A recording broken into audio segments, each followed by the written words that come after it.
off the live stream. Hope you guys are okay with that. There's no going back. I'm going back. Off the live stream. Hope you guys are okay. All right. And here we go. No, I'm 15. No, I'm 15. No, I'm 15. No, I'm 15. Hands, everybody, clap your hands. Yeah, welcome to No Out 15 Allcast. It's your boy 7C's. And well, for tonight, I'm gonna be T-Bird, so I'm gonna be fired up. So we're doing The Crow from 1994. Thank you for tuning in if you're checking us out. And I'm not alone. I got the Allcast with me for tonight, and we also have a couple guests. First off, I'll kick it off with DJ Elusive. Hey y'all, happy Halloweener. Yeah, Happy Devil's Night Happy tonight, Devil's right? Night. Yes, Yeah, sir. and Like I you said, have fired up. and we have Frank from the Silver Screener podcast joining us as well. Greetings, how are ya? Yeah, and making a return to the show after his hiatus, we have Ruben C in the place to be. Fast moving Ruben. Can't rain all the time. it can't rain all the time. But yeah, before we get into the movie and the review, how's everybody doing? How's everybody's week so far? First of all, the fact that you said Ruben C in the place to be. Frank, and I think Chris remembers. Yeah. No, he probably doesn't. But Frank, I used to, when I thought I was a rapper, I always said, Ruben C in the place to be him, and that was all I got my entire life. So I suck, and then he remembers that dumb part. So, anyways, sorry, go ahead. No, you're good, man. How was your week, Ruben? Anything crazy this week? Oh my, crazy! Oh, jeez. My kid left my keys in the car with everybody waiting to go to school. Oh wow. So I had no time, man. I grabbed a shovel and the kids got to see some actual glass fly. So I had to break it, man. I did not want to call in. We did it. I had to break. And I heard if you break the small window, that's the most expensive window. That's so stupid. I heard that. So I had to break the window. And that's how we started our week. And then getting costumes and getting everything done. And at school, these kids already, I'm a teacher. These kids think it's Halloween every day since Monday. So they're like ready to go. So it's just been super crazy week for me. But I'm glad to sit down and take a breather with you guys. No, man. Thanks for taking the time to join us. Frank, how's your week going? A lot like Ruben's. very, I mean, not in the grand scheme of things, nothing bad at all, just a lot all at once. I teach high school, and the term ends on Friday. Oh, the term ends. Geez. So the last day of the term is the day after Halloween. So I feel for a lot of, especially the seniors, this is like peak stress season for them. I remember all too well what that was like, and it's not fun. But so it's of course difficult to get them, excited about much. I mean, just like any of us, when you have 25 different things on your brain at the same time, you can't focus on any one thing. But yeah, no, the dryer broke, so everything is all the laundry I'm washing is drying on the rack, which means that everything that I'm wearing feels like calico. But if that's the worst I have to deal with, then I'm pretty damn as long as Michael Myers ain't standing behind the drying, sheet. Right? Got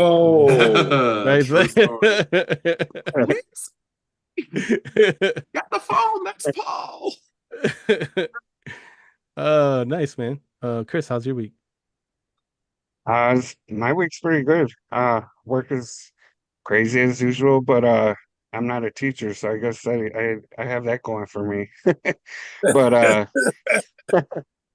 I just got my own kids to worry about. But yeah, I don't know. I think it was Tuesday night. So, or no, I'm sorry. It was Monday. So I started my week off okay at work, and then all of a sudden it just took a turn. Like I got sick for a day. I don't know what the hell happened.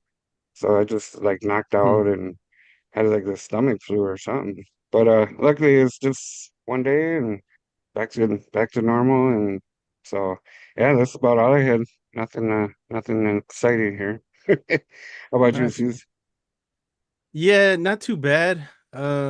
Kids went trick or treating this past weekend here, so just following the kids around. Thankfully, there's a lot of considerate adults in the subdivision where my brother lives, so there was a lot of adult treats, I would say, out there while we were trekking through all these neighborhoods, doing some Oh yeah. shots, getting a free Oh Little beer yeah. nips. here and there.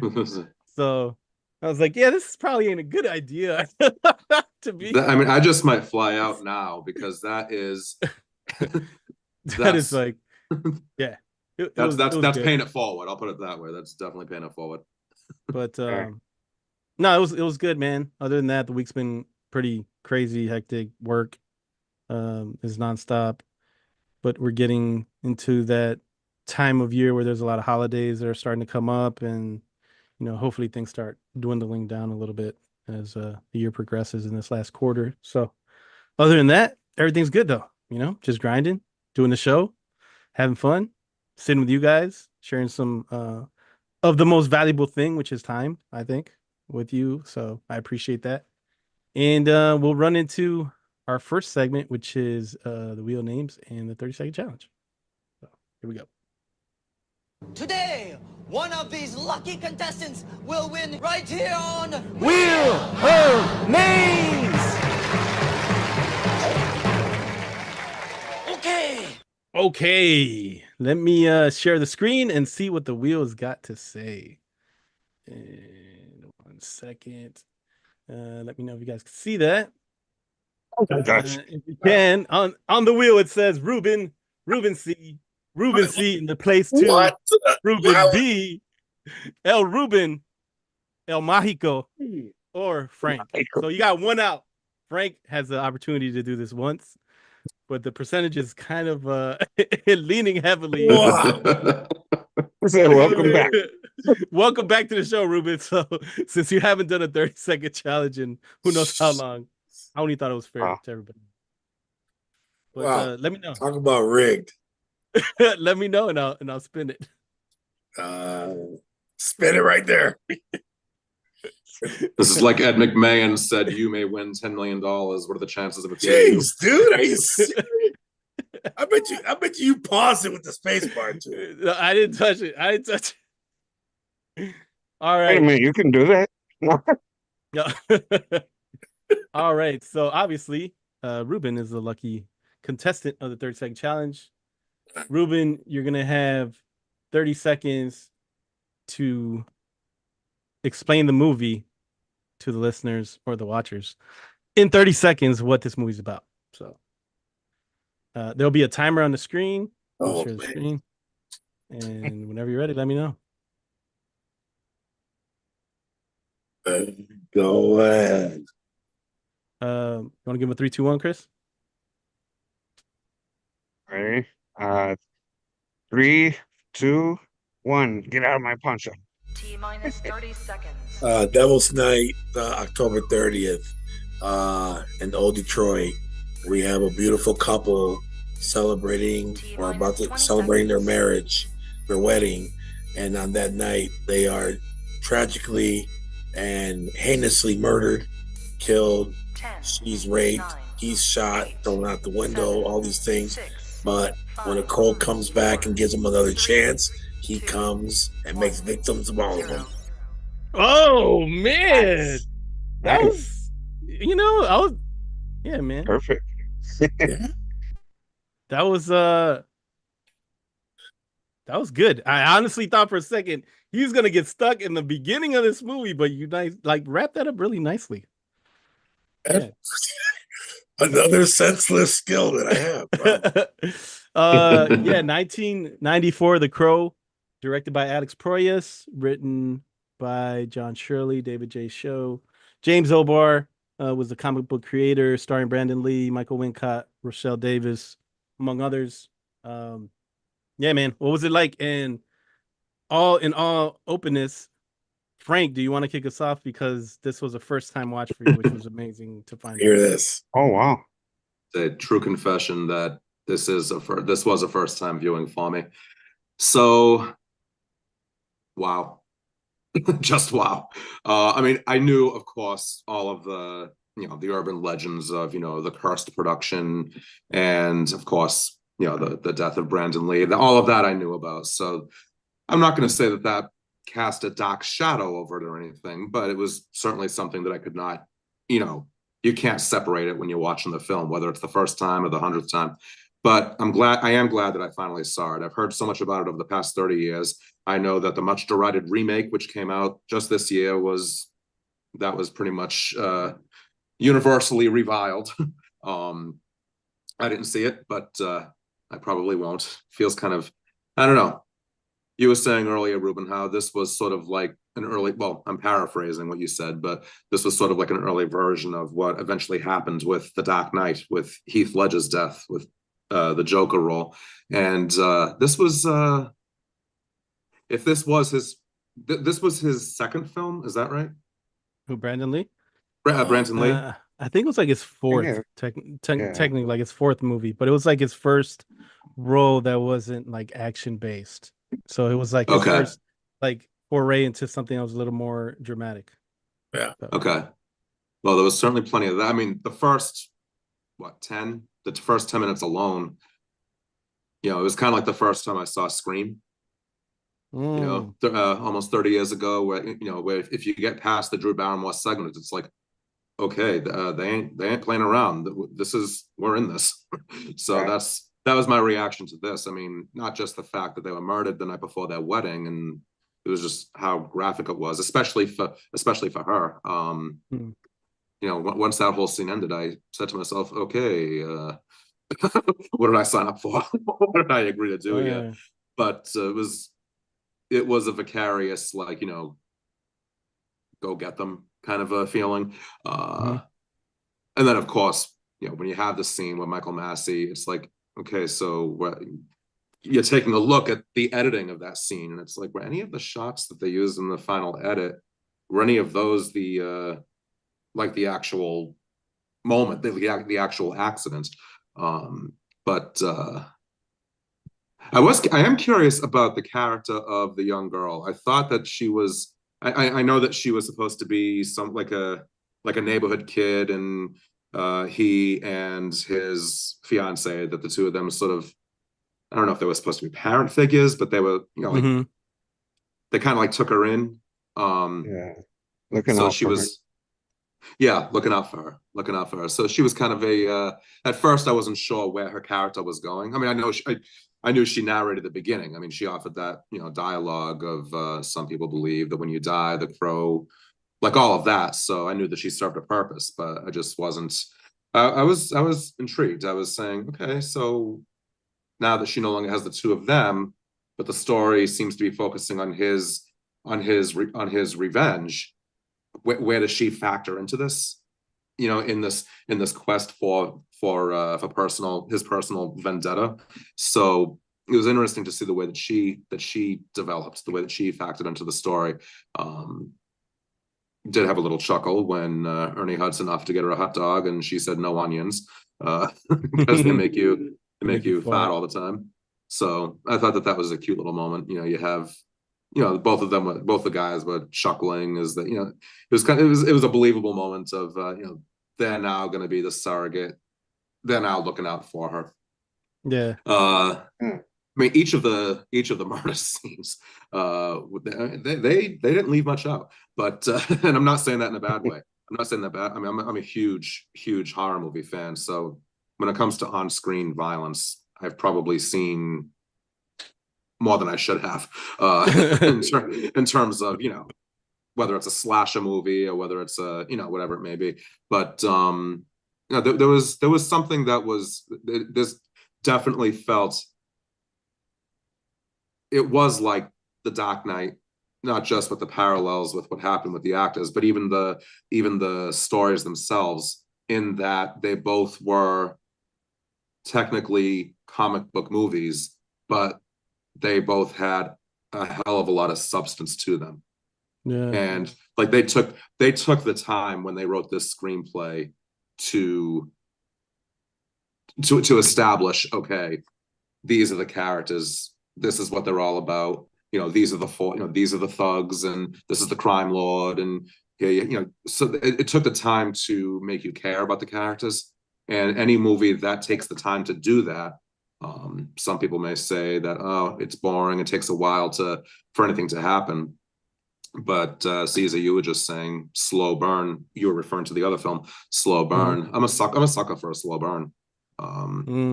Especially if it really throws you into the story, if it makes you sympathize with the characters. If you don't sympathize with him, then the movie feels like just a mindless slaughter, which is fine if it's Friday the 13th, 47. But I do have to say that having seen it now for the first time, I'm glad I saw it. It would be interesting to, in an alternate universe, like one of those what ifs, like would it have become a franchise? My guess is it probably would have. We can definitely talk about that. I think there was an attempt to create a franchise after that, but I think also just what happened, like with Brandon Lee, obviously that kind of affected and it took a different turn with any attempts they try to do with that IP afterwards, I think. But we'll get into that in a little bit, but I know, Ruben, you've seen this before. Chris, you've seen it before. I'll start with you real quick, Ruben. What do you think on like a rewatch of this or revisiting it? The different doors. I don't know what door to. There's so many places to start with this movie.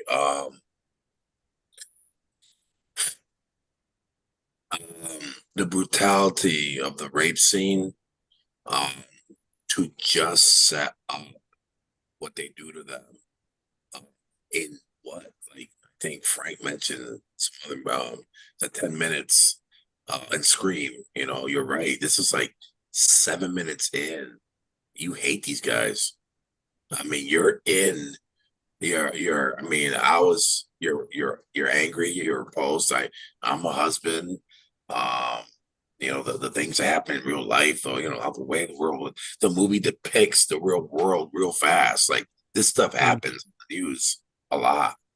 And then and then the movie just goes. And Frank mentions the little girl. She's the narrator. I saw her as, she's the voice that explains, where we're at, why we're, what's happening. But she's not explaining the crow itself, but she's explaining, well, she's mentioning the crow, but her character kind of brings an innocence that the movie needs, because without her, it's, I told my kids, oh, that movie's double R. And they're like, what is double R? Double R. To keep them away from it, And so the crow without her is really, it's double R, man. It's tough, dude. I mean, but that, I'm thinking 94. Like in 94, this was brutal.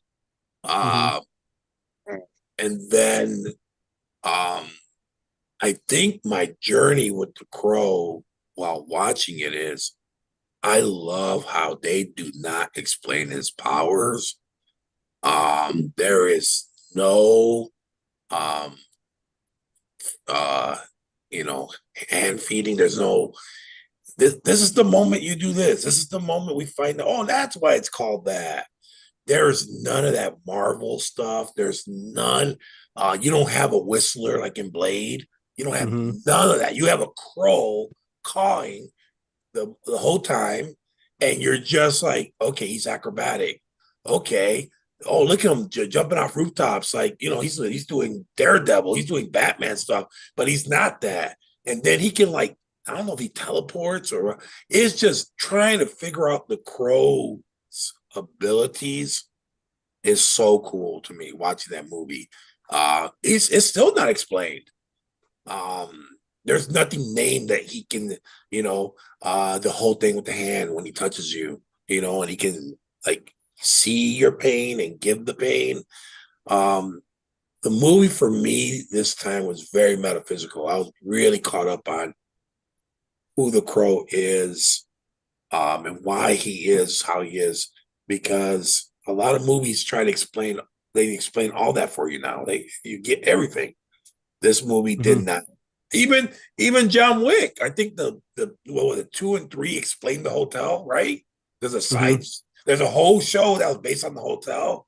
So we get all these things now that explain I love that. everything. The spoon feeding, that's a great spoon feeding. The Crow does not do that. Even when he talks to Officer Everett, right? He says so. Ernie Hudson says, "So what are you?" And he says, "I don't even know." And my kids have seen not the movie, but they've seen. I like the Crow, and I point them out at stores. I see the store, and my kids, they're sponges, dude. They're watching you. What is, and this is how I'm like, whoa. I'm Michael D. Raven. Michael B. Raven. Michael D. Raven. Michael D. Oh, Draven, get it? I get it. So my kids asked me. My kids asked me, my oldest, what is he? What is he? Is he a ghost? And that's so cool, dude. Like they see it, they go, he's like a ghost or something, right? And I was like, yeah. As they said, but they don't say clown. How come they didn't say, why does he dress up like a clown? They didn't say that. They see that, and I swear that they haven't seen any. I haven't shown it to them. But watching the movie really made me appreciate Ernie Hudson more. He didn't get a lot of. I'm there. He didn't get a lot. When Ghostbusters came out, he's not on the poster, dude. He's not on the poster. And I saw interviews after Frozen Empire came out. Hudson talked about some of the things that happened based on skin color. And why he didn't really come out. And now I look back at how he's talked now about things, and I've talked to Ernie Hudson. I've met him. I'll tell you that story later. But met no Ernie Hudson. I don't. Never met Martin Luther King. I did. He in this movie, I love. He doesn't overplay the cop at all. He's as clueless at him. I think he does a good job of just being this officer who's trying to figure this out.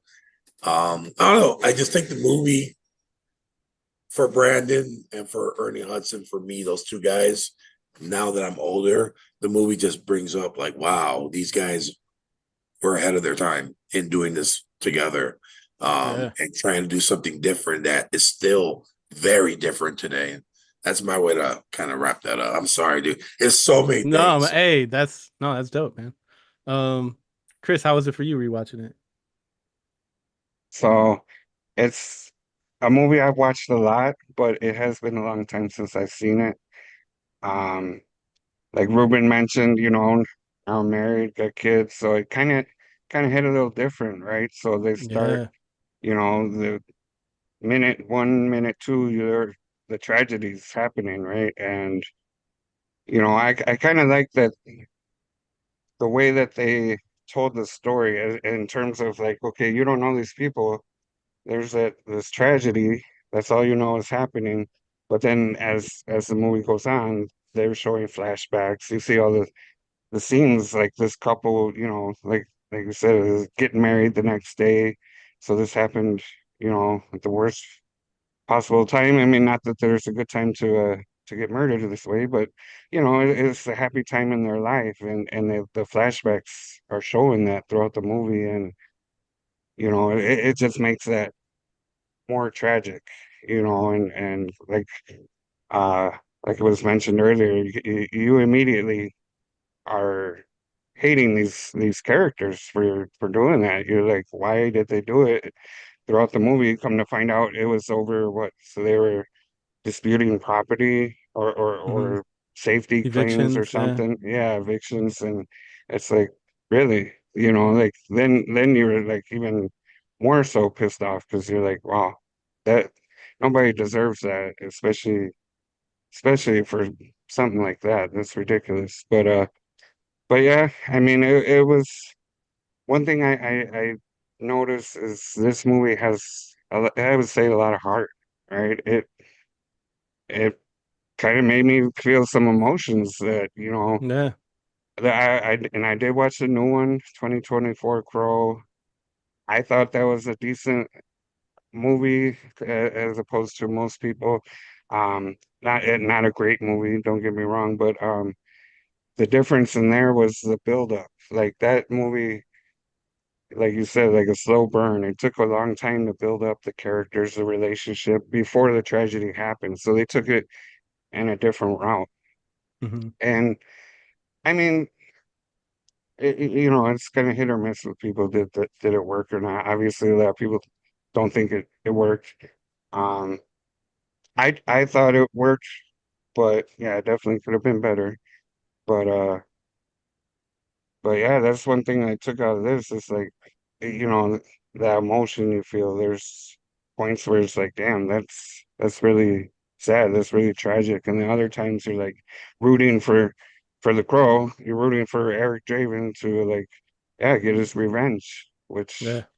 it's like, and it's kind of weird because it's like, yeah, murder's wrong regardless. But you But get start that murder rooting for boy. him. Get it. Yeah. Yeah, he's got, and the way they portray these characters, I don't know what like gang of guys or whatever. They're in there doing shooters with like real bullets. Like, Bullets. what the Yeah. Yeah. hell? That I was gonna do some next tonight, day but is I ran out. I ran out of bullets. Yeah, it's like your Okay. next day is gonna suck, ain't it? I only ran out of shooters. Uh That's funny. no. But yeah, it's like just adds to it, right? You're like, okay, these guys are trashy. So, I mean, but yeah, I enjoy this movie every time I watch it, and pick up on new things that I probably missed before, Yeah. you know. So yeah, Nice. How about you, Ephraim? Thanks for joining us. Yeah. A little late. Daughter had a little drama thing at school she was doing. It's pretty cool. So nice. back now. Yeah, so I watched the movie earlier today. It's been a long time since I watched it. Probably good 15 to 20 years, somewhere around there. Probably Man. closer to 20 to be honest. Like the full way through. I'm sure I can clips between now and then. But yeah, like Chris says, you forget a lot of things. Like I forgot how much heart I had with Sarah and her whole situation with her mom. She's like a druggy Hmm. skank, just being passed around by or being played with by a fun boy, right? Yeah. And so you feel that in the beginning when like Chris said in the first minute or two, they show the murder of Eric and Shelly, and she's there seeing the bodies, they're covered up and stuff, or just Shelly anyway. And so you see her whole situation, and she's like, well, they took care of me. She's like, they're not my parents, but they took care of me. And fast forwards a year after, and she's still in that situation. Her mom's still, not really in the picture, there but not there. And from the moment you see, the Crow bring Eric back to life and start exacting his revenge, uh, I just think it's really cool and almost like methodical in the way he's going from person to person to avenge, him and Shelly and stuff like that. It's very dark. It very looks like Gotham City, right? And Gothic, yeah. yeah, the camera views of the Crow flying around and stuff like that was pretty cool, especially for back then. And it almost made me feel like a lot of people credit Blade to being like the first R-rated comic book movie. Well, Hmm. this actually came out 4 years prior to that, like it's actually something to that, like Blade was actually, or The Crow was actually here before Blade was, and that's not Hmm. taking anything away from Blade because that's an amazing film in its own right. But yeah, you've got to give credit where it's due, and Brandon Lee for his part, so unfortunate what happened on set and everything. He knocked this role out the park, and it's his pivotal role. It's his Joker, like Heath Ledger, and it's too bad that they're not around to see the impact that they had on cinema and even comic movies going forward, especially R-rated ones, things like that. And it just makes it more tragic because what happened with his father, saying that movie set, well, not even movie set, but died so young, and had so much potential to be so much more. And yeah, it's heartbreaking, just like the story of the movie. So yeah, there's definitely some I love it, correlation there. I love this movie. Yeah, man. Let's I say- think. Oh, go ahead, Frank. I'm sorry. I was gonna say because Brandon Lee was 28 and his father I think was 32 Yeah, when he died. Yeah. So it's just unbunbelievable. yeah. And it's crazy. I Both, remember my mom coming to, I think I was Yeah. laying down in my room before school, and she's like, Brandon Lee died on. So I was like, no, because I was a huge Bruce Lee fan as a kid, and so to see him, I was like, oh, that's awesome, carrying his footsteps, and that happens, like, oh, it's crazy. So young. yep, And they No, were I- both like physically fit people, Obviously, Yeah. Bruce Lee was probably the most fit you could possibly be, and Brandon Lee wasn't, far behind, and it's crazy. Yeah. Definitely. I feel that way too. I think Ruben was mentioning, and you did, Chris, too, rewatching it this time, it hit me different as an adult. Because I feel like you watched this the first time, 94, you're, either like in your teens, early adult, young adult, right, you see this differently, more as like a supernatural action hero movie. As an adult, you see, to me, I this time I saw a lot of drama, a lot of sadness, yeah, felt sad a lot story. of the tragedy that accompanies the movie.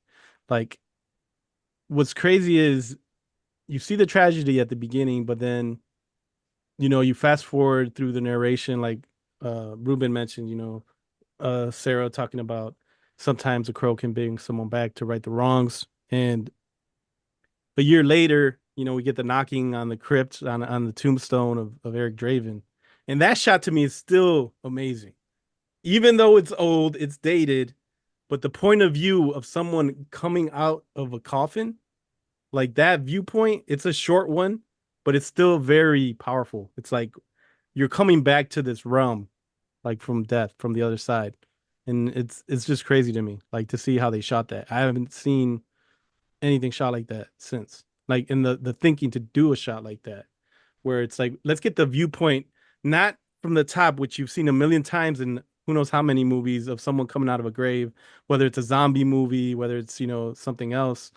And let's get the shot from someone coming outside of the coffin, opening up, pushing the ground out and seeing it open up. Yep. And that to me is pretty amazing to see done back then. And there's a lot like to get into in this film. There's a lot of moments, a lot of scenes with different characters, the revenge. I definitely think, Eric Draven, like while he goes through rediscovering where he is, what happened to him, like going back to his apartment. He comes out of the grave like screaming, like, what the hell's going on? Yeah. Yeah, it's Yeah. crazy. And And he touches agony. his cat, and like he gets those memories back. He's back in his place. And I think that transformation that happens, I feel like he is like a vengeful phantom, right? Like that is what ends up happening once he realizes what happened. And the second he hits that mirror and the music hits, it's like there's a transition right there. And the movie just takes a turn. The tone of the film takes a turn. And then Oh, we're yeah. like on that journey of redemption and getting revenge for him. And yeah, man, I think like getting into the story, he goes after each person that was involved in that altercation, or actually would say the murders, not altercation, because people got Right. killed by T-Bird and his crew of thugs of Funboy and Tintin and Skank, all working for Top Dollar, played by Michael Wincott, whose voice is still amazing all these years later. Yeah. Mm. That guy talks, man. He's just Yes. great. You had Tony Todd in this movie too, another great voice. I forgot that he was in. I was like, holy crap, Candyman's here. Yeah. And yeah, Winston is in this movie, Ernie Hudson and Candyman. So it's crazy. Like you got all these different people that have had their moments in pop culture, and Yeah. The Crow itself, I feel like, had such a big impact on pop culture afterwards. So, go ahead, Ruben. Yeah, I think you're. the emos. I can't hear you, Ruben. Sorry. Oh yeah, you're Might be muted. muted. Can you hear me? There you Yes. There you go. The soundtrack to The go. Oh, Crow. it's great. Yeah. And oh my, I mean, The Cure while he's getting his makeup and the suit. That Burn song. Mhm. I mean, the 9 Inch Nails song, the music, The Crow helped that music burst more onto the scene, I think. Yeah. No, I You blew know, up. I think that music, because of that movie, a lot of those artists were able to, keep going with more of that music, because it was so awesome that they picked up on all that to like make the soundtrack really come together. Yeah, it's that's the mood. It's definitely a big pivotal part of the movie, the music. Yeah. I think that's the key Yeah. word there, is the mood. This whole movie was just so, it was very moody, it was very atmospheric, it was very bleak. Of course, it was very graphic. I kind of saw it as a cross between, I'm trying to think of the best way to word this. I saw it as pop film noir, like, those moody, It private definitely eye, is. Yeah. crime thrillers of the definitely 40s. I saw a lot of those elements in this. The stark Especially with the contrast detective, between or light and the shadow, the detective, yeah, exactly. Mhm. So you had a lot of Yeah. the character types, as the anti-hero, committing these atrocious acts of violence, but feeling morally justified in doing so. Where you have Fred McMurray in Double Indemnity, or you have John Garfield in The Postman Always Rings Twice. You have these leading male roles who they feel like the world has failed them, I guess, in a way, so they lash out at the world. Now, as far as The Crow, his situation, of course, is a hell of a lot different, but I saw it as a cross between the film noirs of the 1940s and 50s, and I also saw it as pop horror film, and kind of not a dystopian future per se, but I thought visually and thematically, there was a lot of, to me anyway, it reminded me a lot of Blade Runner. Films like that, where you have the I guess you could say, you have the characters whose their faces are half in shadows and half out, and everything around them is just this total mood of. This is probably one of the more pessimistic films I've seen in a while, but I think that also is part of its brilliance, because I do think that this was an extremely well conceived and well made film. I haven't read the comic books, so I can't speak to them. All I know about the comic books is that they got started because he, what's his name? The comic book artist, the one who created the character. James He, O'Barr. The story was that he heard about a couple that got killed in Detroit, right? No, that, and I it was also heard his fiance. I fiance. heard Yeah, his fiance. died in a car accident. Yeah. She got ran over. Yeah. Out of nowhere. He was 16, I guess she was 18 when they met. I saw an interview with him. His parents were, I want to say they were foster parents or grandparents. He wasn't raised by his biological parents, and his parents were not on board with this idea of him becoming a comic book artist, him drawing all the time. They wanted him to, work for the union and get into construction, use his hands for other things and to draw cartoons. And he never saw eye to eye with them. And he ran away from home when he was 16 with this girl, and named Eliza. And he said he knew she was the one. and they went out to LA, and they were, really poor, trying to make it. She supported him, she believed in him, and he eventually got a job. Uh, and he eventually started drawing for this little magazine out there. And then he kept drawing.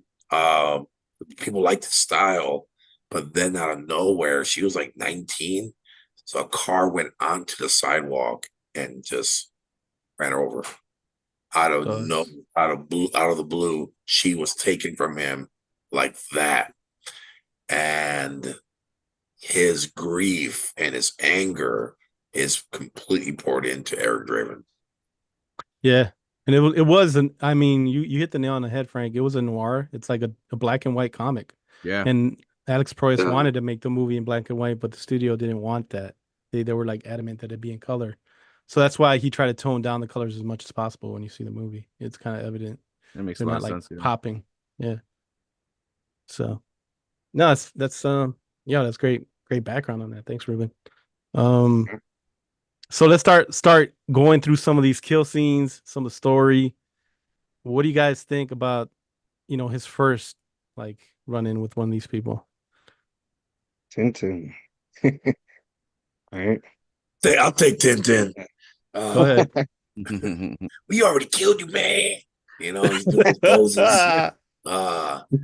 I love the fact that this dude's walking around with these knives for no reason. I mean, it's just it's a very violent world. And I love that it does not take long. He finds him quick. And it's in an alley. I just, he tells them, victims, aren't we all? Jesus. Yeah, there's some deep lines in this movie, man. Yeah. Like try again, try harder. Like it just hypes you up. Yeah. And Tintin, he could throw it. I mean, he threw different ways at him. But I thought the fact that he could slap away the knife and then catch the one. And I'm really big into, I still into the Bruce Lee stuff. There's a little bit of kung fu in there. A little bit of his father's stuff, a little bit. When Tintin tried to punch him, he did some inside, like Jeet Kune Do stuff, real fast stuff to get him off him. So there was a little bit in that moment where he came through from his other movies, Rapid Fire and all that. It's not cheesy at all, but he does it real fast, and that's that's a lot like his daddy. And I saw that right away. I was like, wow, that's so cool. But again, I was trying to figure out what he can do. But yeah, I wanted to I wanted him dead, dude. I feel so bad. I feel so bad. I heard this movie's a revenge fantasy. Oh, I mean, he feels when he sees like each person that he encountered like during his death, like he flashbacks to the moment of what was happening. Yeah. So so he sees like the face of Tintin. Their point of view, yeah. Yeah. Right. And that, to me, in that whole scheme of that moment in that scene, I always I get a pop and I get so hype. The second Brandon's character, Eric Draven, throws the knife and he arrives right after it lands, which is crazy. Yeah. Right? Because there is no CGI back then, to shoot something like that.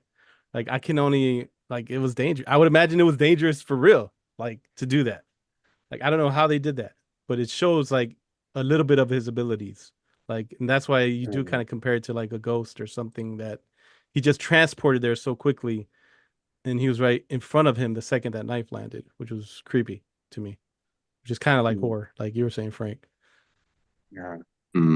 Well, and one thing that I thought was cool is I think it was mentioned already, but you see the shots of the crow, like from the crow's vision, it's kind of like a weird filter or something on the camera, but it's basically the crow's his guide.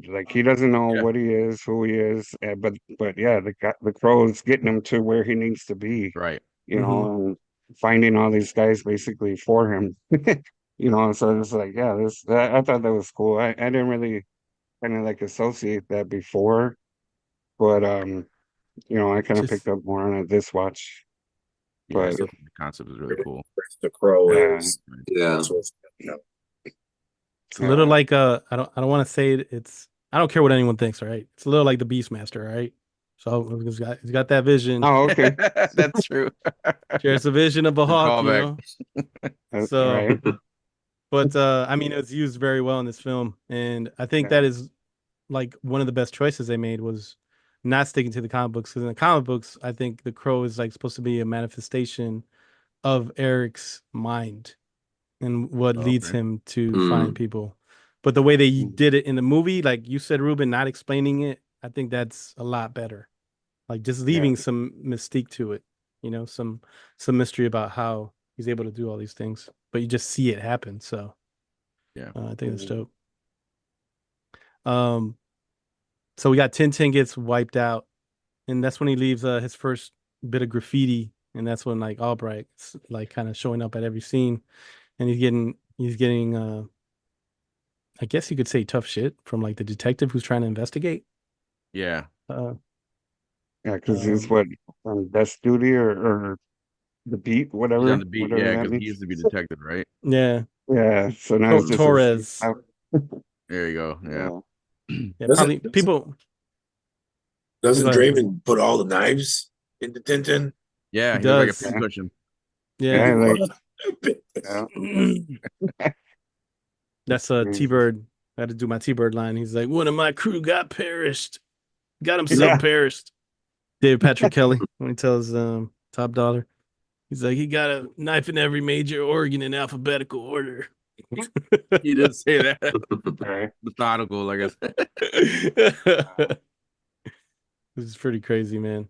But yeah, he goes after Tintin, and then he goes. He goes to He goes to see Gideon? Gideon after that, I Yeah. believe. Yeah. Was it? I thought it was Fun Boy. I think Wait, Funboy's. before Gideon? No, he's after Gideon because Okay. he has the necklace The around his ring. neck. He goes to The get ring. the ring, Yeah. right? Oh, that's right. Because he lets Gideon Yeah. live. That's right. Yeah. Yeah. You're right. So I think since Chris is Gideon, he should At the probably pawn tell us shop. about that. About the pawn shop, Chris. The pawn shop, yeah, the scummy pawn shop, yeah. So earlier in the film, you see Tintin, and he's at the pawn shop, and he's like selling a bloodstained purse, and like all these things that obviously is taking off victims or whatever, and it's kind of like a lesson, right? Because Eric Draven's like throwing all these rings at him. He's like looking for his specific um engagement ring. Yeah, and he's going through this box and there's a whole bunch, and he's like, every one of these is a life you helped destroy because Basically stealing you're from the you're dead. buying this from these guys. You're paying them to basically collect this stuff, and That's true. so yeah, he was like a pretty scummy pawn shop dude. Um, but yeah, it was kind of crazy. That whole scene when he's in his pawn shop is kind of like you see Eric is well, I don't know. He's hanging from the ceiling at one point. It's like, what the hell? Like Ruben said, like what is he?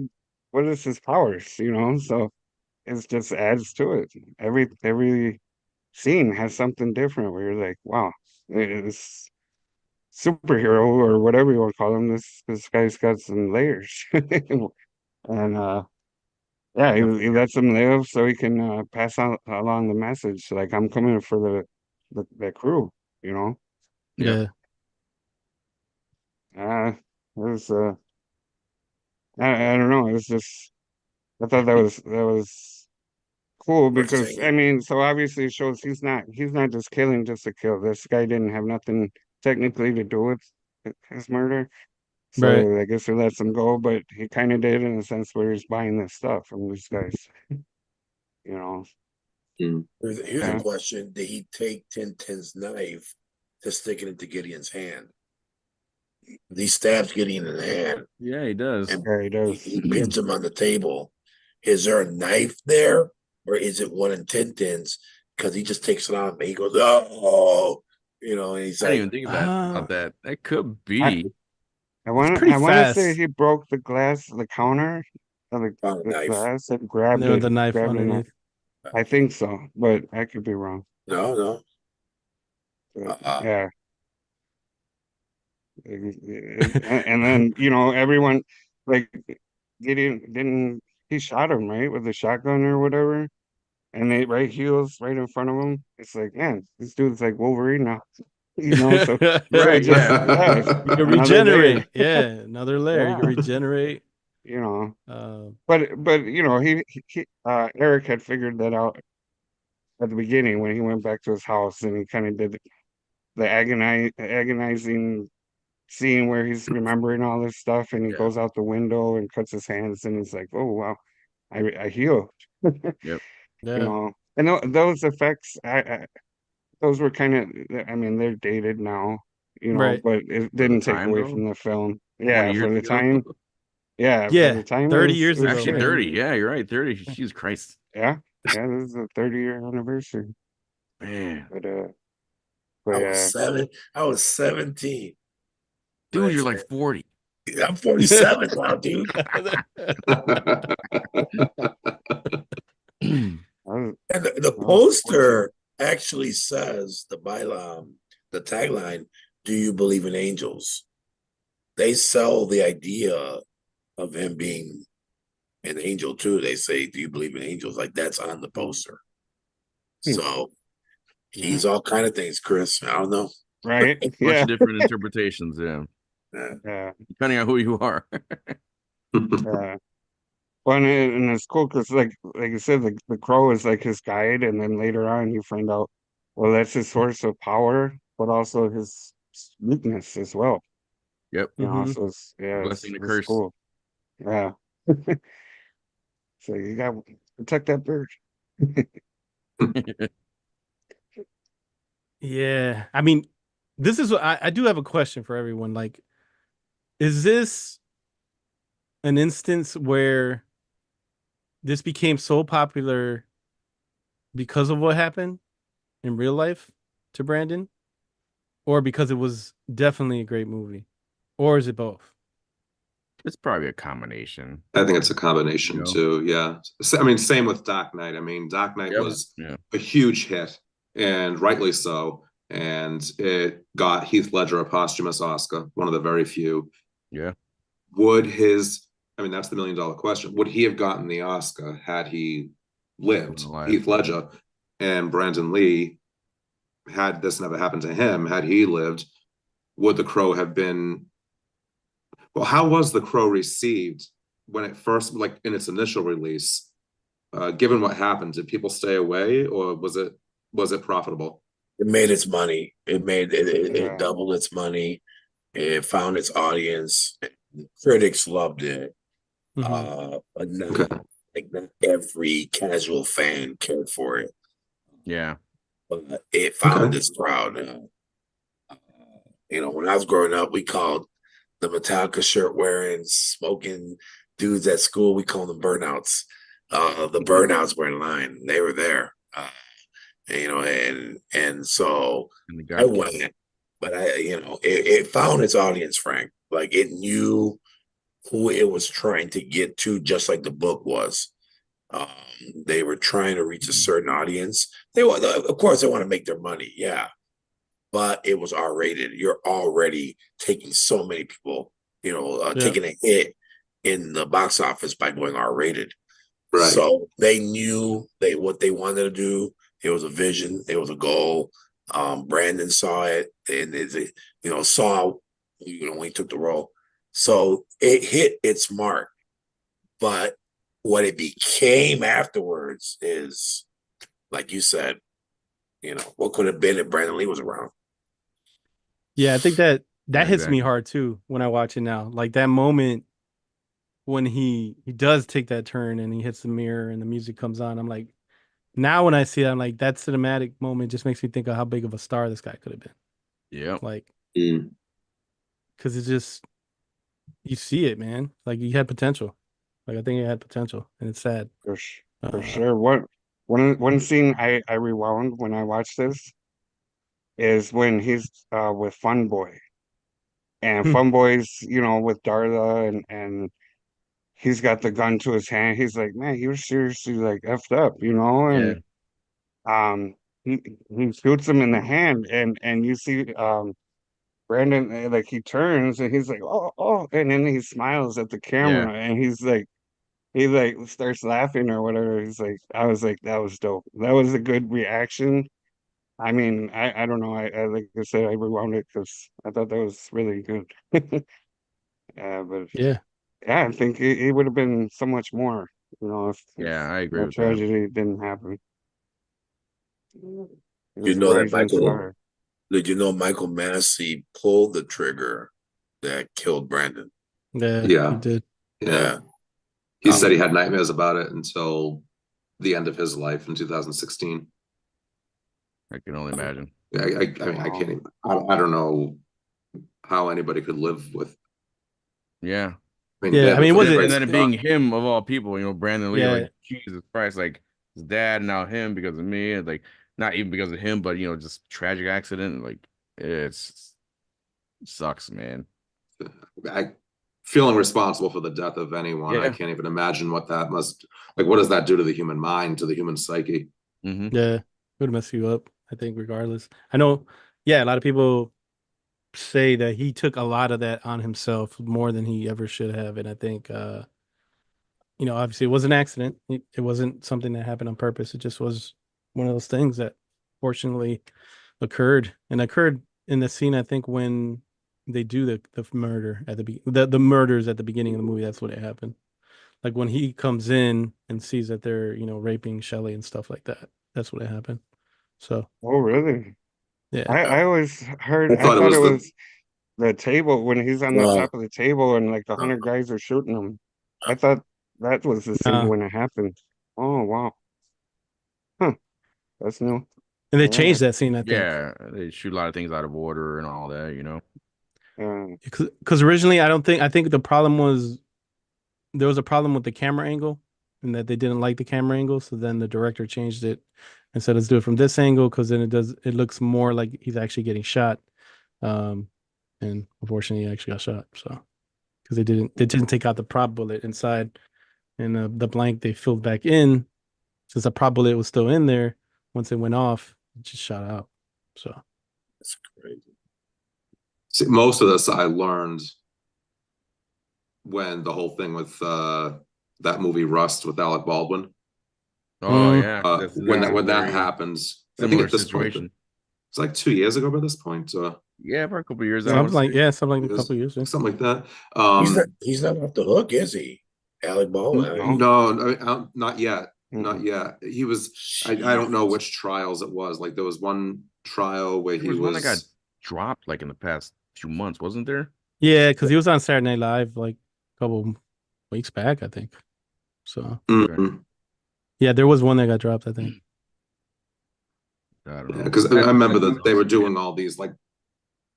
There were all these write-ups about you know, like history repeating itself, and you know, Hollywood film industry, you know, who's going to be held accountable anytime you have this kind of thing. It happened once, it happened twice, and Right. so there was I distinctly remember that there was a whole Yeah. and a whole thing on, and I was there like, oh, you know, so Brandon Lee, I mean, like I said, I knew who Brandon Lee was, I knew what happened, but this is a first viewing, so it's not like I was overly familiar with all the details.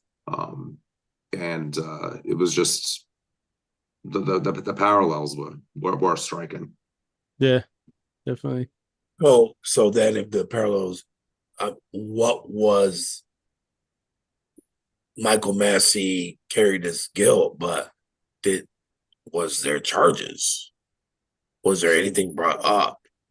I mean, can we brought, you know, for Alec Baldwin in today's age, we have, you know, there's reasons to sue everybody for everything. But Right, yeah. in 94, was that mentioned? Like, was he like, were they thinking about pressing charges? I don't recall hearing anything.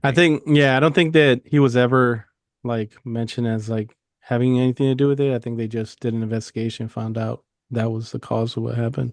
Now, what if it happened today with Michael Massey and Brandon Lee. Now Now, they're yeah, today that's a whole other story. There'll be jeez. someone will be locked up for negligence. Doesn't Yeah. matter who it was. So a lot of people nowadays are using like rubber bullets and all that just in case and all that, or adding the Yeah. bullet effects in post production and all that. Yeah. It's just- you brought up Fun Boy Chris. Like, there's a pretty powerful scene in there when Yeah.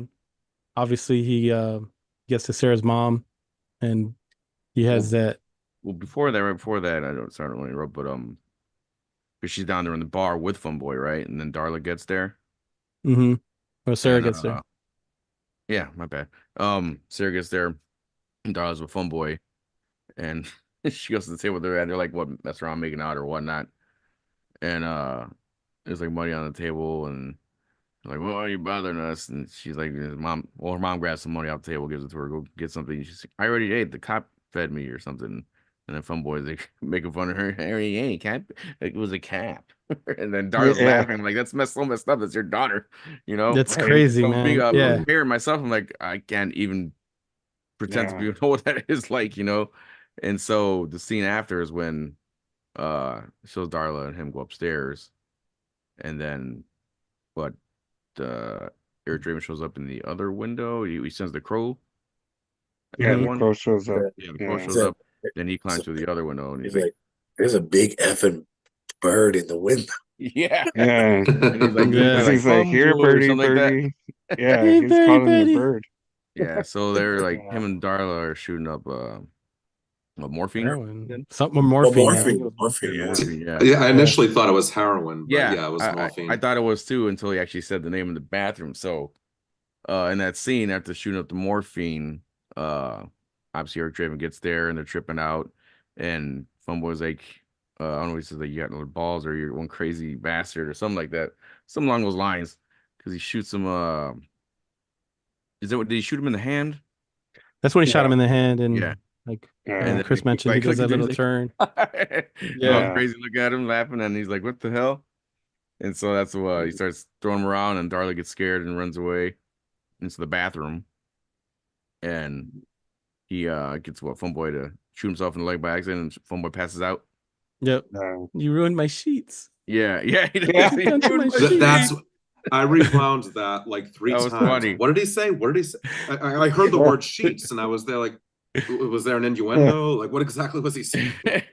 Look what you've done to my sheets. That's what But- he said. Yeah. But yeah, Run out. the following scene is Worry pretty about that. powerful because he goes in the bathroom, he puts the water on, throws Funboy in the bathtub, and then he Yeah. throws a shower on him, and Darla's just looking at him scared, and she pulls out like a little blade, a shaving blade or whatnot, and she's trying to swipe at Eric, and he just just grabs out of her hand, and he like presses on her arm, right? He's like, morphine's bad for you, and then like squeezes it out of her blood system. Basically, I'm like, that's some Yeah. crazy stuff right there. Another know, power. Yeah. Yeah, and he tells her, there's your daughter's out there on the streets, basically she needs you. And so The mother is the word, And is Yeah. the name on the lips. there you go. for God. Yeah. hmm Uh, And so in the that's minds of children. That's still a pretty powerful quote. yeah. So he makes her realize, okay, I'm being stupid here, And so she runs out. The next thing you see her, she's like making eggs for Sarah. Yeah, in the morning. She kind of like flipped the switch, So it was good.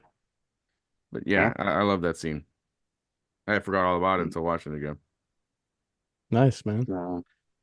Well, let's talk about favorite scenes real quick before, obviously we're not going to go through the whole movie, but any favorite scenes everybody has, like, you can bring them up. That's a great one for sure. I don't know. Did you have one, Frank, after watching it, or since it was just the first time, obviously?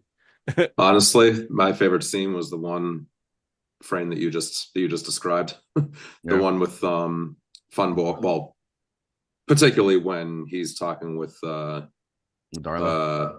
with in the bathroom. I don't know, but that's what I was talking about earlier, was what is the point of this little girl character? And then I saw, then I was, oh, okay, I get it, that's her mother. So It hits you as a parent. it Yeah. does, it really does. I mean, I'm a father of two, and I don't know how I would have reacted if I didn't have any kids. but it does it's a gut punch. It hits you on a very visceral level, both visually and conceptually, in terms of what they, what's going on and what he's telling her about, be a mother to your kid, because so I think that would just strike a nerve in anybody who has a kid in their life, whether it's their own kid or whether it's a niece or a nephew or whoever. Yep. Nice. Favorite scene is actually a very small scene. It's probably the most human scene for me. Your volume's a little low, Ruben. It is? Yeah. So, I think you're a little low, Efren. Happens. can you hear me? There you go. Yeah, you're good. There you You're go. good. Yeah. It's when he's been through everything and he sees those trick-or-treaters and they run around him. Oh, that's a good scene. And they run around him and they play the theme, the love theme, the song. Like he like smiles looking at the trick-or-treaters, and Like a fleeting moment of joy. yeah. Mm-hmm. And they actually, like, that's the scene. They show him smiling and laughing. He's laughing with the kids, not at them, with them. And I think for me, on a personal note with me, is I feel bad for my kids because Halloween has been taken away from them compared to the Halloween we grew up with. And to see these trick-or-treaters running around at 11 o'clock at night with flashlights. It's different times, man. Different times. Yeah. And I tell my kids, I'm like, guys, back when we would get home at 10 o'clock at night, 10:30. And I feel bad for my kids because everything has rules. It's just, everything is so sterile. It's, to me, it just seems they ripped away something. But yes, I don't want my kid to be kidnapped. I don't. Right, yeah. But man, you guys know what we did and what we got to do. And then you see Eric see that in those kids and that innocence. Like, this movie's so dark, but that innocent moment of trick-or-treaters with flashlights and trick-or-treat bags, for him, that was the moment he really smiled. Yeah. I don't see him smiling again later. Until maybe when he sees her at the end. But yeah, that scene really hit me hard because I have, fond memories of a lot of things that, I did as a younger person, as a kid running around. So I like that scene a lot. Nice one. Call. How about you, Chris? Well, obvious one is when they're all the shooting on the table, right? You got the John Wick style of action and all that, but the one that actually hit me too, it was Eric goes to see Doctor Sergeant Albright at his apartment. Right? Yeah. He shows up and he's like, "Can you tell me what happened?" And he wants to know what happened on the night that they died and stuff. And he starts to tell him, and he's like, "Stop!" And he like grabs his head, Yeah. or whatever, and he sees through his eyes what happened, and he's like, "You were there the entire time," and that kind of got me because it's like, yeah, this cop, yeah, he's doing his job. He's trying to find out, if he can talk to this girl when she wakes up and get some idea who did this and whatnot, but the fact that he was there, in her last hours and stuff like that is, I don't know. I don't know why that scene like kind of hit me, but yeah, it's like, Yeah. like I said, being married and stuff like that, stuff like kind of hits you different now, before So that. if you can't be there and your wife's in the ICU and you can't be there for her, but then this guy or a police officer or someone that was at the scene stayed for 10 hours till you got there, dude, you're the most thankful person. That's your new friend right there. Yeah, for sure. Yeah, yeah, that means a lot. Yeah, definitely. And yeah, and the fact that this cop, cops see all these kind of things all the time, and yeah, that he remembered that and he could see through his eyes what happened and stuff. It's like, yeah, but then later, he takes that pain and uses it, later Top on, dollar. another power of his, yeah. Yeah. Top Yeah. dollar got all that pain. So Top Kinda dollar is a goes the creep, other way. man. Chris He was Chris the- is spoon feeding us. it's moving. Right, No, but yeah, nah, but that's that, dope. that yeah, that scene was great. I think yeah, we'll get into top dollar in a second. I'll say all these years later, to me, that scene, still the scene where he gets back to the apartment and he starts to slowly remember what happens to him, and it gets to the point where he he smashed the mirror and the music hits. It still gets me, man. All these years later, it's just like he starts putting on the makeup, getting dressed, and Yeah, then he that's where it all realizes starts. yeah, Basically. he realizes what he has to do, and the crow flies up and land on his shoulder, and he looks out the window, and you see his face, and it still hits me, man. I'm like, it's powerful That's probably my moment too. Yeah.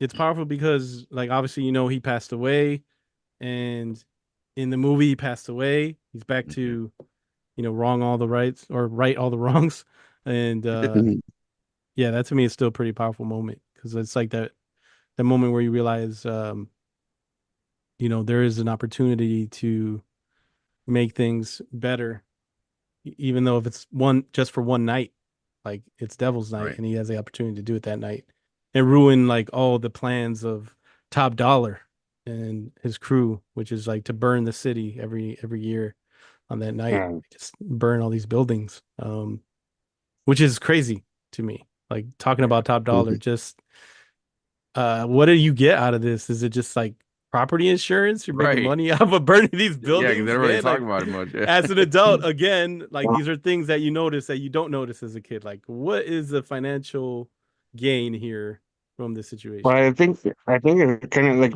you touched on earlier about the Joker, right? It's kind of like Joker-esque, where he says I just want chaos. I just want the city. I just want to see it burn. He's like, the sky should be lit up red and all that. He just wants to see the city burn just for fun, I guess. That's what I took out of it. I thought that's kind of crazy. That's like the scariest kind of villain. Like you're doing it for no reason. Right. Yeah. Yeah, that's why I like Joker. So did you guys like Yeah. that villain by Michael Wincott? Like the big Slap him so bad. the incestuous villain? Him and Yeah, his man. It's sister. weird. Frank, if you watch a movie with me, you'll be like, dude, you gotta go because I react to these people watching it. So I'm like, look at him, look at stupid. Yeah, you're right, dude. He had no purpose. Chris is right. He had no. I mean, he obviously had a plan, but Yeah. it's just like his goal, I guess, because Shelly and Eric are victims of a mass plan of his that, he doesn't care who dies. I'm glad that Eric is able to make him, feel the pain of what he's done to so many people. Yep. Yeah, he's got no plan, but he's got the worst long hair ever in the movie to me. What is that, dude? It's straight, and then it's like something else, and it's like I get invested, and I get almost childish when in certain days. Ever knows this. I get in, and I'm like, I'm just all mouth, and Just a little bit. I just can't stand that he doesn't know who he's killing. He doesn't But care. that's the point of his character. He Yeah. doesn't know what he's doing. Right. Indiscriminate. Yeah. Yeah. There you go. And he tells Eric later on, he's like, "Oh, don't be so hard on the boys. I'm actually behind everything. Nothing happens in the city without coming through me first. So Yeah. and What That's do- after he killed everybody. yeah, exactly.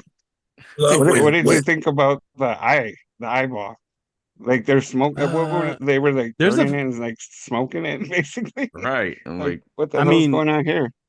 There is was- something to that, though. There is something to the focus on eyes in the movie, get the eye high. right? Like there's Wow. eyes of Brandon Lee, there's the eyes of the Crow, there's the eyes that his sister were obsessed with, The right? Raven. The Yeah. Raven. Well, she said that, yeah, Crow. the eyes hold the power of the soul or something like that. But it's like, why are you smoking this eyeball? Like that's just that shows Do like the do a line and level smoke of an eyeball. right, like the level Right, yeah. of don't give a shit this character had. Like it's just crazy. Those are not 8 balls, those are eyeballs. You're welcome. Those are- Can I ask Frank a question real fast? Yeah. Go ahead. Frank, being a literature teacher, right? An English teacher, do you see points of the movie that are very Lovecraftian? Are they Edgar Allan Poe-ish? Are there things from The Crow that you can use to introduce certain? I mean, I don't know, man. I'm just saying because the movie's inspired by a lot of those darker authors. Yeah.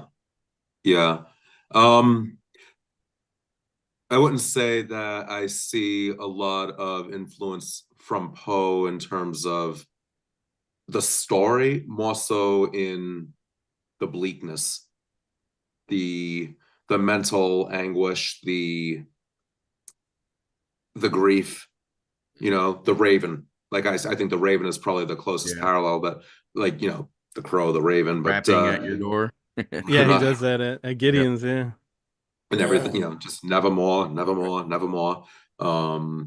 So I would say that, but I also see a lot of Macbeth in here. Not necessarily with the character of Macbeth himself, more so with Macduff, whose entire family is slaughtered because Macbeth orders the whole family to be slaughtered, and so it becomes this personal vendetta for him to take him down. And he's the one who brings Macbeth down. He beheads him. So I would think I would say that there is definitely a parallel there in terms of the themes of Shakespearean, but the tragedy of Shakespeare's tragedies. Okay. Nice. I would say Macbeth, and again with Poe, I would say it's more the it's just more the tone of mystery to an extent, but really just hard hitting. Okay, grief will drive people to do things that they may or may not otherwise normally do. Yeah. And would he have, would he have killed, had this kind of, whether it was these thugs or anybody else, would he have had it in him to kill if he didn't have what he felt was a justifiable reason? You know what I mean? Yeah. So makes sense. There's a lot to think about in terms of what human nature is capable of. Choices that we make, you can go in one direction, you can go in the other direction, but never the twain shall meet. And which is the one that is morally and ethically justifiable, and which is the one that is morally and ethically more tied into your own personal values. And he obviously very much was in love with his fiance. I mean, this was obviously something that, tore him apart. And, what happened to her was ghastly. So you have this sense of, okay, you're going to pay. You're going to pay. And if that means I'm coming back from the dead by whatever, I will do whatever it takes to make sure that you don't walk these streets. And one by one, he takes them down, and there's no, I'm not going to say there's no rhyme or reason to it, but I will say that it becomes very, it gives them this sense of satisfaction. Okay, justice was done. But the question is okay, how are you going to feel now afterwards? I mean, it's not going to bring her back. So what do you do with that? I think in the context of this, obviously having that supernatural element, he knows he's only back for that night, for Devil's Night. So I think that was his task. He felt like, okay, I can go now. Like, and they do allude to that, right? He sees kind of like the spirit of Shelley right before he goes Yeah. back to his At grave. peace, basically. Yeah. Yeah. So, one thing I never noticed before that I noticed this time in rewatching it, like kind of going towards the end with the battle with Top Dollar when they're at the church, and there's a scene where I think Top Dollar is at the top of the steps, and there's like a quick flash on the back of the church, and you see it says "demolished by neglect" is on the church Mm. itself, which is interesting. I mean, I know that's an actual thing that they use when they're going to tear buildings down, but it was interesting to have that kind of show up in the movie, like just showing. I don't know if there's any allegorical like reason for that, to have that prominently show up, like just demolished by neglect on a building. I guess you can kind of internalize that, I guess, if you watch the movie, or you can kind of see if they're speaking about, the situation of that city in general. Like everything is getting burned down, everything's getting tore down because no one really cares about it.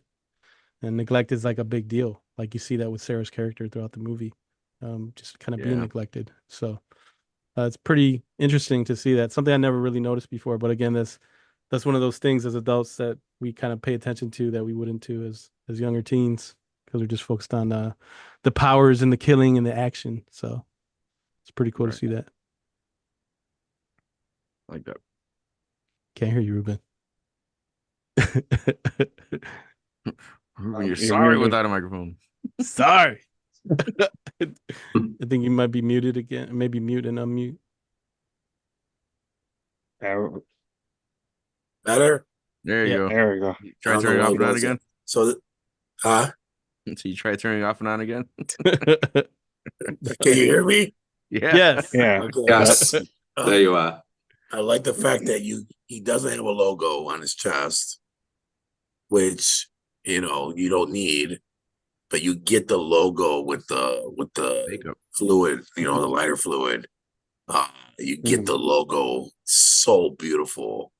Dark Knight Rises did that with when they Oh lit yeah, the, they did. the bat symbol on the bridge. Yeah. And it's great and it's iconic in the Batman realm, but for the Crow to give you his logo in that way, it's not on his chest, it's not something you got an idea from. It's just and it just lights up, and it's like the light in the darkness, and that's awesome. That was Uh, that was cool. Dope. Let me unless anyone has any other thoughts real quick they want to add, I can bring us back to the future real quick. I got a request Oh, go ahead. Go ahead. for you. You gotta do Skink. You did it. I think you did it last week. Who We me? were Who me? recording. Yeah. Oh, no. That was good. I was thinking about that when I was watching this. I was laughing. Okay. The only one I remember is, I'm not Skink. That's Skink over there. Skink's dead. Skink. Pretty good. Right? Did Yeah, you I notice? was cracking up. Did you notice in the table scene where the Crow's standing, when he sees the Crow or Eric, Skank run like he's a ghost? He goes, "There he goes, man! There he Yeah. goes!" Yeah. Did you see? Right, he ran behind old dude. I think behind Todd or somebody. Yeah, behind Or Top Dog. Top Dog. Yeah. Yeah. Yeah, it was like hiding the whole time. They're trying to avoid him. He was smart. But yeah, Seeds did that last week or a couple weeks back, and I was just dying. I was thinking about that. No, there's I'll say one last thing. If you guys had any quotes, obviously like the mother is the name of God is a quote. There's a lot of quotes in this movie. If you guys had a favorite one, Can't mine rain all the is time. it can't rain all the time. Yeah. I like the T-Bird quote where he said, "This is a really real world. There ain't no coming back." He says that he just repeats it over and over right before he gets exploded. I guess you could say blown up. Yeah. He had all the stuff to burn up the city in the back of that Thunderbird, so it's pretty Right. crazy. I don't know. I think the end. So the movie starts off with Sarah narrating, right, telling us people can come back and sometimes to right the wrongs, and then at the end, she's the last thing you hear before the credits roll. Yeah. You know, and I wrote it down because yeah, I thought it was pretty good. She says, if people we love are um, stolen away from us. Wait, yeah, sorry, I can't read my own writing. If people we love are stolen from us, the way to have them live on is to never stop loving them. Look, yeah. Buildings burn, people die, but real love's forever. So I thought that was, a cool way to wrap it up at the end, you know. Dope. Yeah. Uh, I did also like when Sarah and Eric finally got to reunite too, or like the middle of the movie or whatnot. Yeah, that was cool. Hmm. Nice. Ruben? Ruben. Okay, common theme here, no. Ruben. You're turn it off and on again, Ruben. Mute and unmute, Ruben. It's on mute again. Yeah, there He you said, go. go ahead. There you go. Oh, dude, this is a new computer. I don't know. Anyways, and this is kind of back in my theological background, teaching theology. These villains work on the idea that death is the end. It's all through the history of man. Those who control, death are the ones who run, who can run as tyrants, who can use fear to destroy everything because death is the end for them. And that's why you said T-Bird was saying that this can't be, nobody comes back, the movie really plays on the idea that there's more to life after we die. And that the Crow, I think, especially seeing Shelley at the end, she's in white, of course. I just think it plays to the idea that there's more to this world than what we believe in. If Frank can do me the honors, quote, what is it, Horatio? Oh, Horatio, there are more things under what? Under heaven and earth than. Come on, Frank, you got this. This is a book I don't teach. Oh, right. He says, right, in Macbeth, he says, Horatio, there are more things under heaven and earth than you can ever dream. And I think the Crow really does that. Like, these guys think by burning, by killing, they've got it all figured out. But sometimes someone comes back. Sometimes there's more. There's a life. There's a soul. There's more to the world, to the world, to the life that we live in. I like that. So I wanted to end with that. I really like that concept. Nice, man. Dope. Let me bring us back.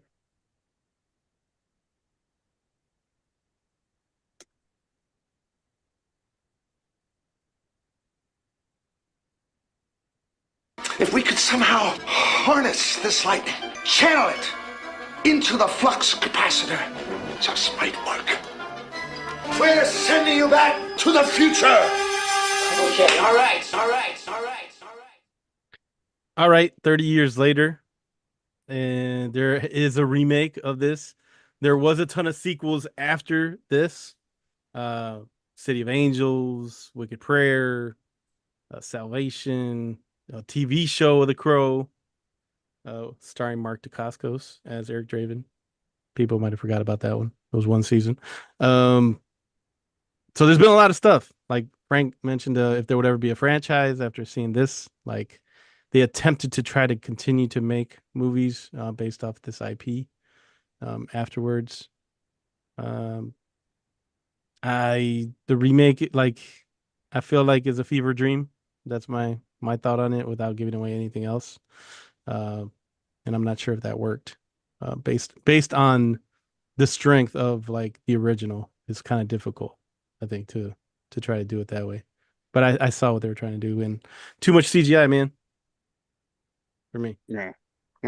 So if they were to make another one, I don't know how you would approach that. I guess probably just leave it alone at this point. Yeah. So some things are best left on the shelf if if there had been all of these attempts and the original has the dubious legacy that it does. And I mean, Hollywood is Hollywood, but right. What if they did like Halloween? Halloween came back with 2018 follow up to the original movie. disregarding all the sequels, right? What if they did something like that?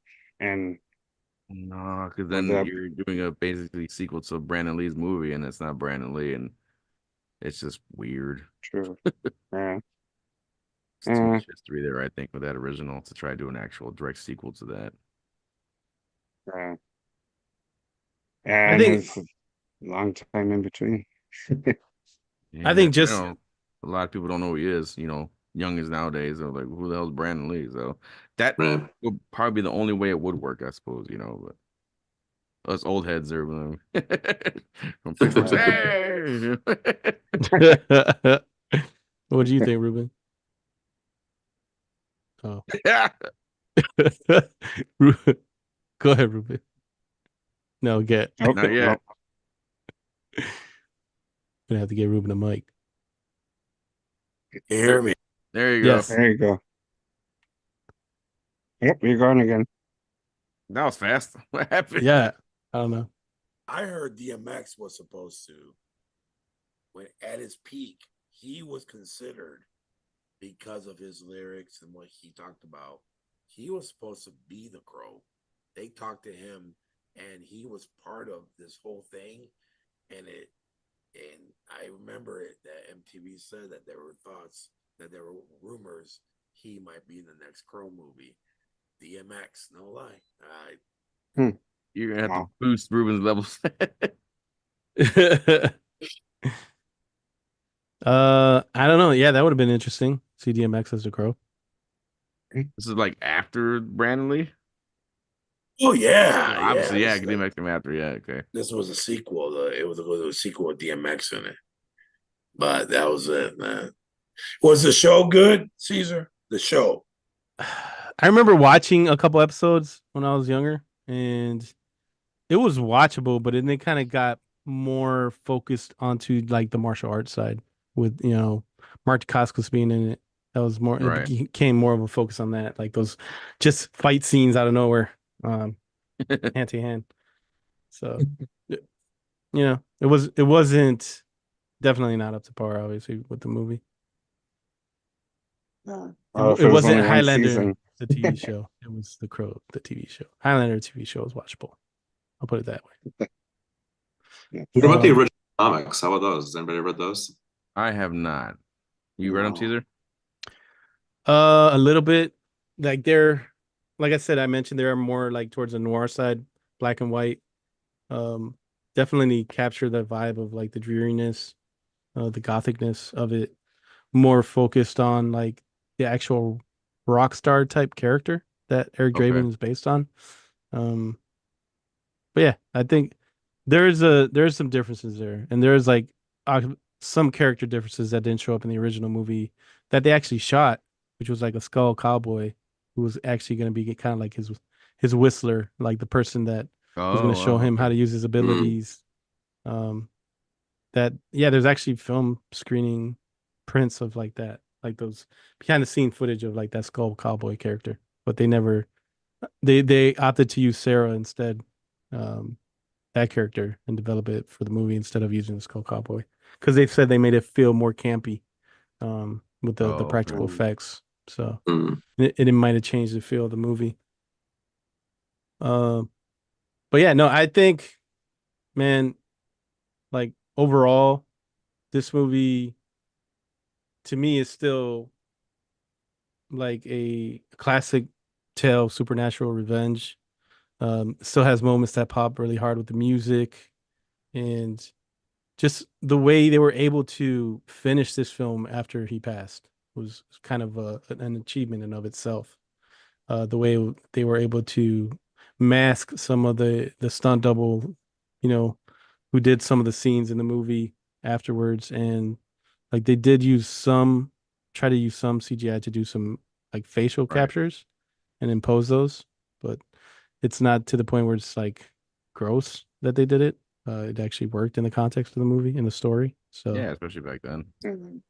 yeah, I mean, like Chris said earlier in the episode, obviously it's 1994. Some of the effects are dated, so we can see that. But for what it is, like the context of the story, it's pretty. The city, the atmosphere, the mood, music, soundtrack, everything just comes together as one pretty great package. It all works. Nice. What do you got, Ruben? I know you gonna say something. Okay. Oh no. I was waiting for it. That's it. No, he's muted. Now you're muted. Yeah. You're actually muted right now, Ruben. Not here. Unmute. Unmute. Hey, bro. There you Oh go. no. Where'd you go? Where you at? There you go. Can you hear me? Yeah. Yes. There you go. Yes. Okay. I'm offended. And then, all the jokes you're making, I'm a target toward Chris. Feel my pain, Chris. Hey, Hey, put your hand offended, on Chris. your right. The way you on just said, Chris's head. you hear me, Chris? Do you hear me? yeah. When you said the scene with the table, he went John Wick style on him. No, man. John Wick went Crow style in his movies. John Wick, director of John Wick, was a stunt double for Brandon Lee in The Crow, 1994. Get out of town. Stahelski. Full fact. But that's style. Yeah. So where do you think you got it from? Yep. Yeah, they took it from The Crow. You're right. I said that backwards.